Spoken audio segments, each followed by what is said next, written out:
I'm 72. I don't hate people.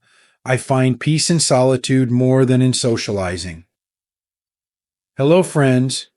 At 72, I find myself reflecting on the changes that come with age, changes in how we live, think, and interact with the world. I want to share a perspective that has quietly taken shape in my life.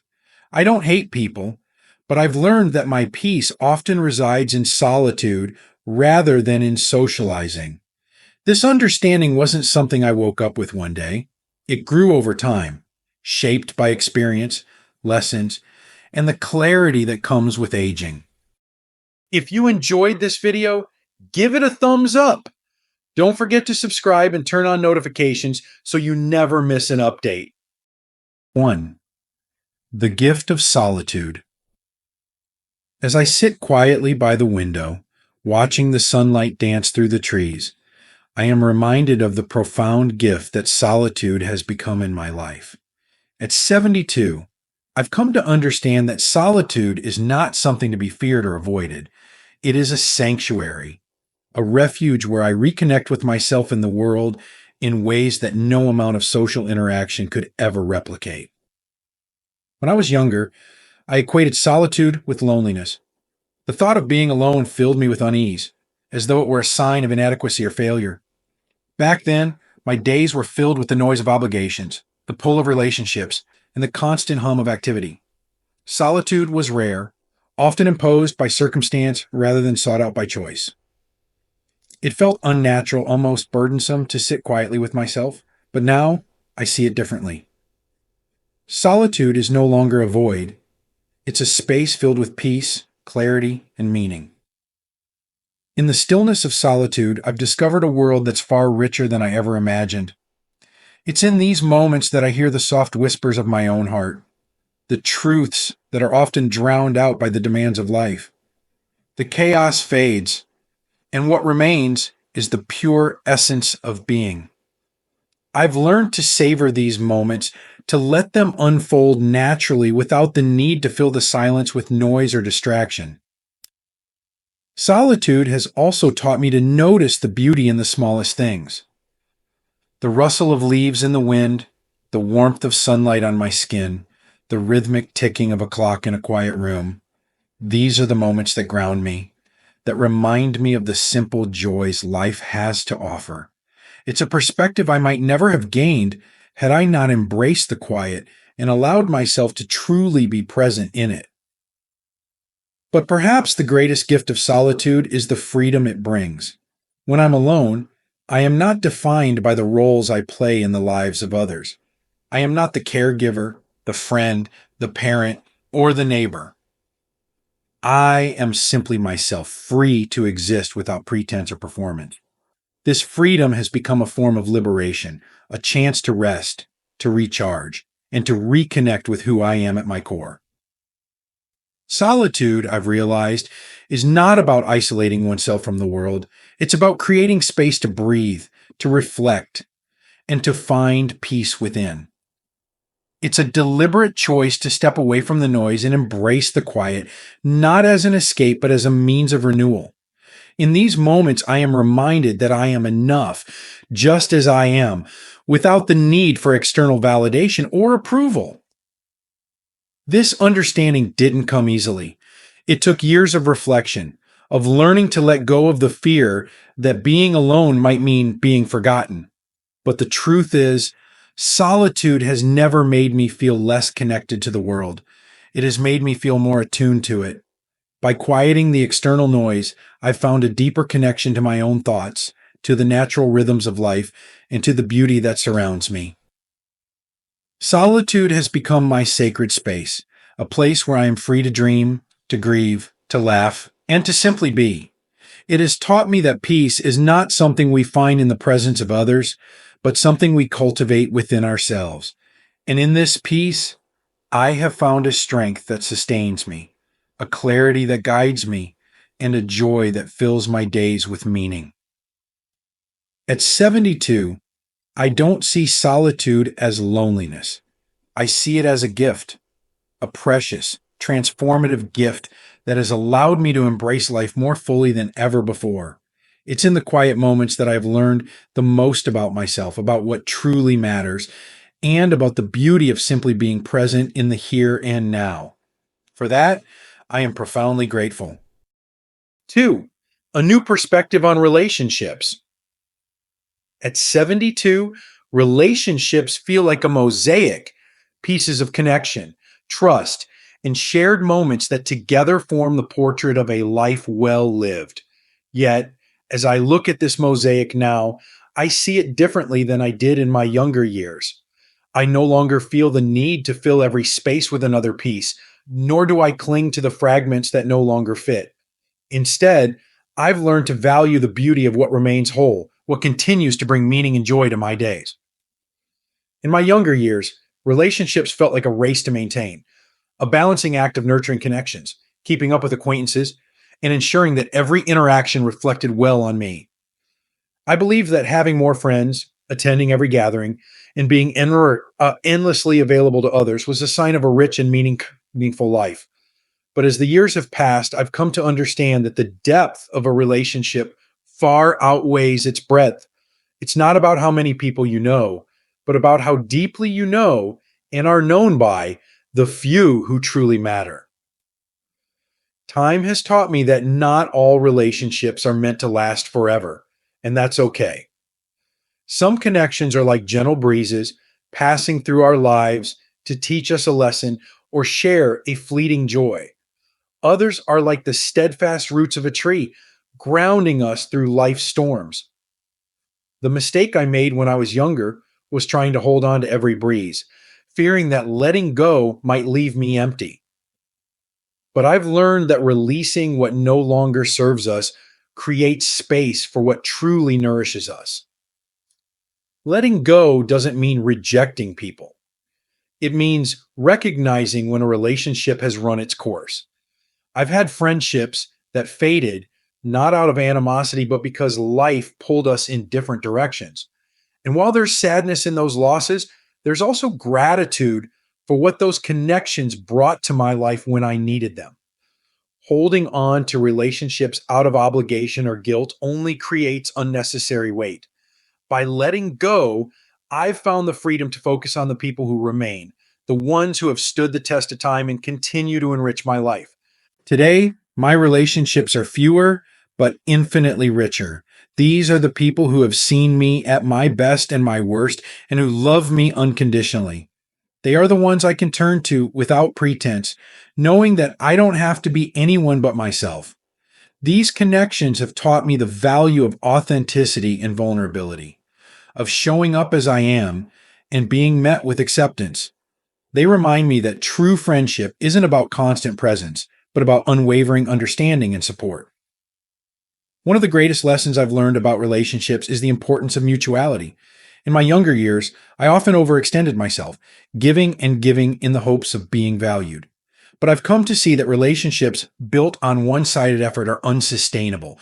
The best connections are those where giving and receiving flow naturally, where both people contribute to and benefit from the bond. It's not selfish to expect reciprocity. It's a foundation of healthy, meaningful relationships.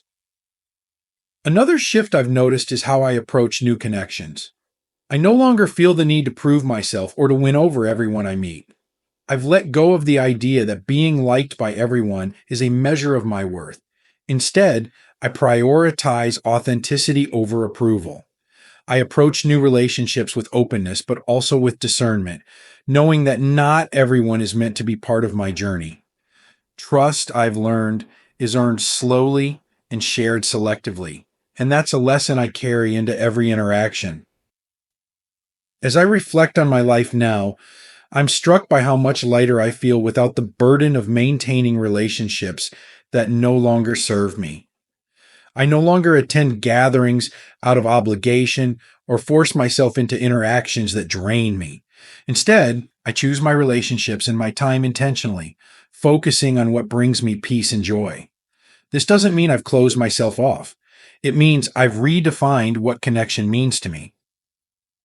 True connection isn't about constant interaction or grand gestures. It's about the quiet, meaningful moments that remind us of our shared humanity. a heartfelt conversation, a shared laugh, or a simple moment of presence. These moments, though small, have a depth that far surpasses the surface level connections I once thought were so important. At this stage in my life, I've also learned to value my relationship with myself. Solitude has shown me that I don't need others to feel whole. While the connections I have are precious, they no longer define me. I've found contentment in my own company, which allows me to approach my relationships from a place of abundance rather than need. I no longer seek others to fill a void, but to share in the richness of life. A new perspective on relationships has brought me profound peace. It has taught me to cherish what I have, to let go of what no longer fits, and to approach every connection with authenticity and intention. At 72, I am grateful for the people who remain, for the lessons of those who have come and gone, and for the clarity that aging has brought to the way I love and connect with others. 3. Happiness. A new definition. Happiness is not a fixed destination. It evolves with us, reshaping itself to fit the person we become through life's experiences. At 72, my understanding of happiness has deepened, becoming quieter, more personal, and profoundly fulfilling. It no longer carries the glitter and noise it once did. Instead, it has softened into something far richer, a quiet presence woven into the fabric of my days. When I was younger, happiness was tied to achievement and recognition. It was the thrill of crossing milestones, the pride of being seen, and the excitement of what was next. I chased happiness as though it were a prize to be won, believing that the more I accomplished, the more joy I would find. And for a time, those bursts of happiness lit up my life. But over the years, I began to notice that these fleeting highs left me longing for something more enduring, more real. Now, happiness feels different. It is no longer a pursuit, but a way of being. It resides in the stillness of an early morning, the soft light filtering through the window, the sound of laughter shared with someone I love. These moments, once overlooked in the rush of busyness, have become the cornerstones of my joy. They remind me that happiness isn't something to chase. It's something to notice, to embrace in the here and now. This shift in perspective has freed me from the pressures I once placed on myself. I no longer measure my worth by how much I achieve or how many people I impress. Instead, I find fulfillment in the simplicity of being present, a walk in nature, a heartfelt conversation, or even the quiet rhythm of a routine task. These bring me a sense of peace that feels deeper than any accolade ever could. Happiness today is also rooted in self-acceptance. I've let go of the need to fit into molds or to meet expectations that don't align with who I truly am. This acceptance has brought a profound sense of freedom, the freedom to live authentically, to prioritize what nourishes my soul and to let go of what doesn't. It's not about what the world thinks I should be. It's about embracing who I am and finding joy in that truth. At 72, happiness is no longer loud or fleeting. It is steady, like a quiet flame that warms without demanding attention. It has become an integral part of my life, a reminder that the truest joys often come from the simplest moments. This happiness, born of presence and gratitude, is something I carry with me every day, a constant companion on this journey through life. 4. The power of boundaries. Boundaries are not walls. They are gateways to peace. At 72, I've learned that setting boundaries is not about keeping people out, but about protecting what matters most: my time, my energy, and my well-being. This understanding has been transformative, allowing me to live with greater intention and clarity. In my younger years, I struggled with boundaries. I believed that being a good person meant saying yes to everything and everyone, even when it left me feeling depleted. I thought that prioritizing my own needs was selfish, that my worth was tied to how much I could give. But over time, I began to see the cost of this approach. Constantly stretching myself thin left me exhausted, resentful, and disconnected from my own life. The turning point came when I realized that boundaries are an act of self respect. They are not about rejecting others, but about honoring myself. By saying no when I need to, I create space for what truly matters. I've come to see that taking care of myself isn't selfish, it's essential. When I protect my peace, I am better able to show up fully for the people and causes I care about. Boundaries have also taught me about the dynamics of healthy relationships. They reveal who values and respects me for who I am. People who truly care will honor my limits, while those who don't may fade away. This natural winnowing process has been liberating, leaving me with a circle of relationships that feel genuine and reciprocal. Perhaps the most profound gift of boundaries is the freedom they bring. I no longer feel the need to attend every event, maintain every relationship, or meet every expectation. Instead, I choose where to invest my time and energy based on what aligns with my values and brings me joy. This intentionality has allowed me to create a life that feels authentic and deeply fulfilling. Boundaries have also reshaped how I view myself. They've silenced the inner critic that once told me I wasn't doing enough or being enough. They've allowed me to step back, reflect, and focus on what truly matters to me. I've learned that my worth is not tied to how much I do for others, but to the care and respect I show to myself. At 72, I see boundaries as an essential part of a meaningful life. They are not barriers, but bridges. Bridges to a life lived with purpose, peace, and authenticity. By setting boundaries, I've reclaimed my time, my energy, and my sense of self. And in doing so, I've found a deeper sense of freedom and fulfillment than I ever thought possible. 5. Trust and discernment. Trust is a delicate thread that weaves our relationships together. And at 72, I've come to see it as one of life's most precious and fragile gifts. When I was younger, trust came easily, almost naively.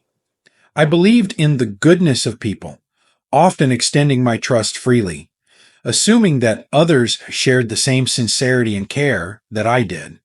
Over the years, though, life has shown me that trust is something to be nurtured, earned, and guarded, not handed out indiscriminately. Experience has been a wise but often painful teacher. I've encountered betrayals that left me questioning not only the intentions of others, but my own judgment. Friends who seemed steadfast turned away in moments of need. Promises that felt unbreakable dissolved without explanation. These moments were not just lessons in human fallibility, they were also opportunities to grow, to reassess what trust means and how it should be given. I've learned that trust is not about expecting perfection in others. It's about recognizing their intentions and consistency over time. True trust is built slowly, brick by brick, through actions that align with words. It's not something that can be rushed or demanded. And once broken, it takes even longer to rebuild, if it can be rebuilt at all. But I've also learned to let go of resentment. Not everyone has the capacity to meet the standards of trust we hope for, and that's not necessarily a reflection of their worth. Some people are limited by their own fears, weaknesses, or life circumstances. Understanding this has brought me peace. Instead of clinging to expectations or bitterness, I've focused on surrounding myself with those who align with my values and who show through their actions that they are worthy of my trust.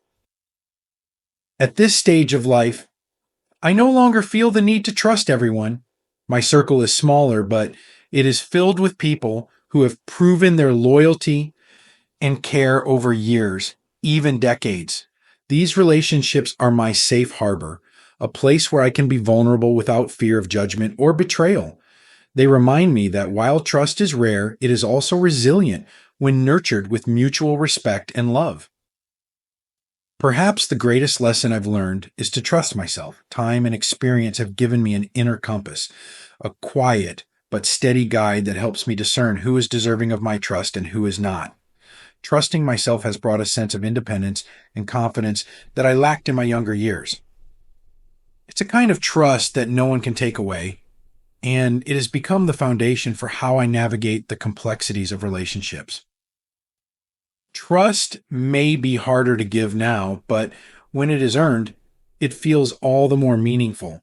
It becomes a bond that enriches life, reminding us that even in a world filled with uncertainty, there are still spaces where connection, honesty, and hope can thrive.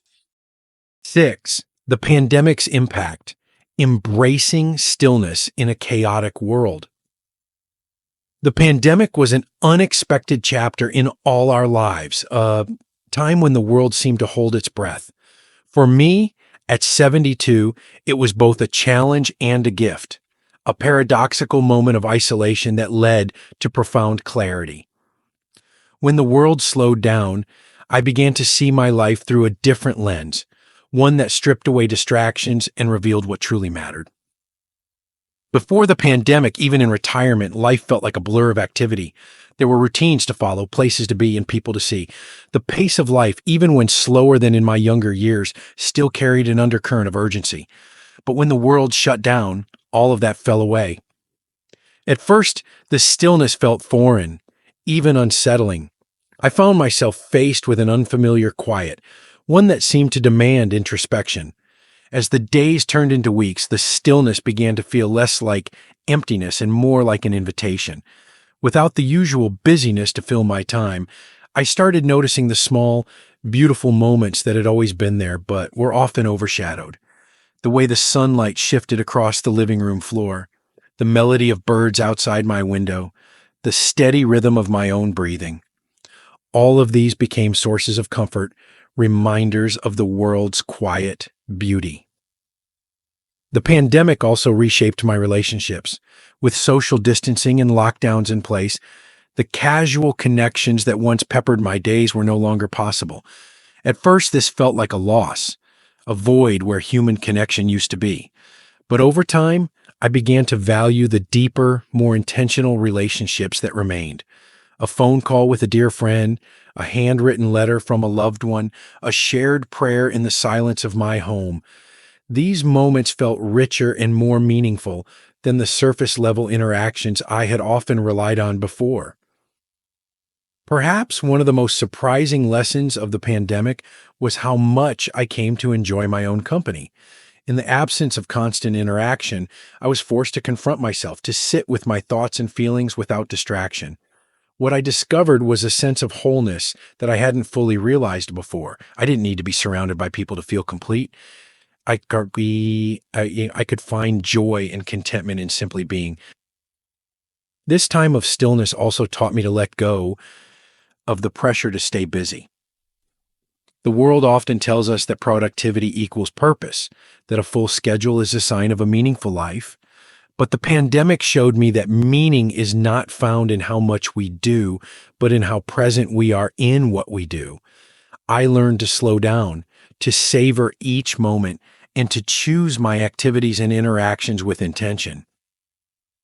As the world begins to move forward, I carry these lessons with me. I no longer feel the need to rush back into the busyness of life. Instead, I embrace the stillness, knowing that it has brought me closer to myself and to the things that truly matter. The pandemic may have been a time of uncertainty and loss, but for me, it was also a time of discovery, a reminder that even in chaos, there is room for clarity, peace, and the quiet beauty of simply being. 7. Rediscovering what matters. At 72, life feels like a canvas that has been painted, repainted, and refined with every passing year. What once seemed vital, possessions, accolades, and busy schedules, has faded into the background. Now, the picture that emerges is simpler, but far more beautiful. Rediscovering what truly matters has been a gradual process, shaped by the experiences and reflections that only time can provide. In my younger years, I was caught in the whirlwind of responsibilities, raising children, building a career, tending to relationships. I believed that the measure of a life well lived was how much I could achieve, how many goals I could check off my list. Productivity became my purpose and busyness felt like success. But in hindsight, I see how much of my peace and happiness I sacrificed chasing things that, while important in their own way, were not the essence of a fulfilling life. Now, the things that matter most are far simpler and closer to home. It's the warmth of a hug from a grandchild, the soft light of dawn streaming through my kitchen window, the taste of a homemade meal shared with loved ones. These moments, so ordinary on the surface, hold a depth and richness that I once overlooked in my rush to do more and be more. Rediscovering what matters has also meant letting go of people, expectations, and even parts of myself that no longer align with who I am today. There is a quiet grief in releasing old versions of ourselves, but there is also immense freedom. I no longer feel the need to keep up appearances or meet the expectations of others. My days are not defined by how much I accomplish, but by how present and fulfilled I feel in the moments that make up my life. This simplicity has reshaped my relationships too. I've stopped clinging to connections that feel forced or one sided. Instead, I focus on the people who genuinely enrich my life, the ones who understand me, accept me, and bring light to my days. These relationships are fewer, but infinitely deeper, reminding me that the quality of our connections far outweighs their quantity.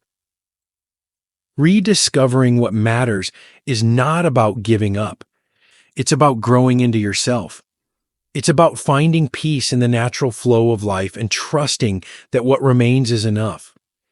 This clarity has brought me a sense of contentment that feels grounding and unshakable, a quiet confidence that my life, as it is now, is full and complete.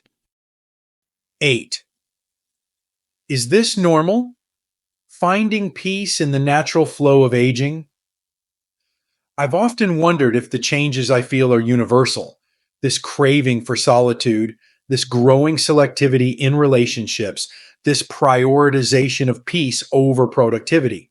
And as I've listened to others in my circle, I've realized that these shifts are not only normal, they are part of the natural flow of aging, a shared journey that many of us are quietly walking. In our younger years, life feels like a race. There are milestones to reach, expectations to meet, and people to impress. We rush from one task to the next, rarely stopping to ask if the path we're on is one we truly chose. But as we age, the race slows. We begin to see that not every finish line is worth crossing, and some of the most rewarding moments come when we step off the track altogether. This slowing down can feel unsettling at first. The world often tells us that we should stay busy, stay social, stay involved, even as we grow older. But what the world doesn't always tell us is that it's okay to change. It's okay to let go of the expectations you once carried and to create a life that feels truer to who you are now. Aging is not about giving up, it's about embracing a new way of being. It's about stripping away the noise and distractions to focus on what truly matters. For me, this has meant finding joy in the quiet moments, valuing depth over breadth in my relationships, and trusting that my worth is not tied to how much I do or how many people I please. This stage of life is an invitation to live more authentically. It's a time to accept ourselves, our strengths, our limitations, and the wisdom we've earned. It's about finding beauty in the present moment, whether it's the way sunlight dances on a wall or the sound of laughter from someone you love. These moments, though small, remind us that life's richness often lies in its simplicity. I've come to see aging as a process of distillation, a narrowing down to what is essential and meaningful. And in this narrowing, I've found a sense of peace that feels deeply grounding. I no longer feel the need to chase after every fleeting desire or fill my days with endless activity. Instead, I trust that the flow of life will carry me where I need to go, and that in the slowing down, I am discovering the truest version of myself. This peace is not the absence of challenges or change. It's a quiet confidence that comes from knowing I am exactly where I am meant to be. It's a trust in the natural flow of life, a willingness to embrace the present and a gratitude for the journey that has brought me here. At 72, I no longer ask if these feelings are normal. I know they are, and I embrace them as the gifts of a life lived fully and authentically. A life of clarity and contentment. As I sit with the reflections of a life well lived, I find myself filled with a deep sense of peace. Not because every moment has been perfect, but because I have learned to embrace life in all its imperfection. At 72, I understand that clarity and contentment are not found in the rush of activity or the approval of others, but in the quiet acceptance of who we are and what truly matters. Aging has a way of stripping away the unnecessary, leaving behind only what is essential. It teaches us to let go of what no longer serves us, old expectations, superficial connections, and the need to prove ourselves. In their place, we discover the beauty of simplicity, the richness of meaningful relationships, and the quiet joy of being present in each moment. For those walking this path with me, I encourage you to lean into this season of life. Embrace the lessons it offers, even when they come with challenges.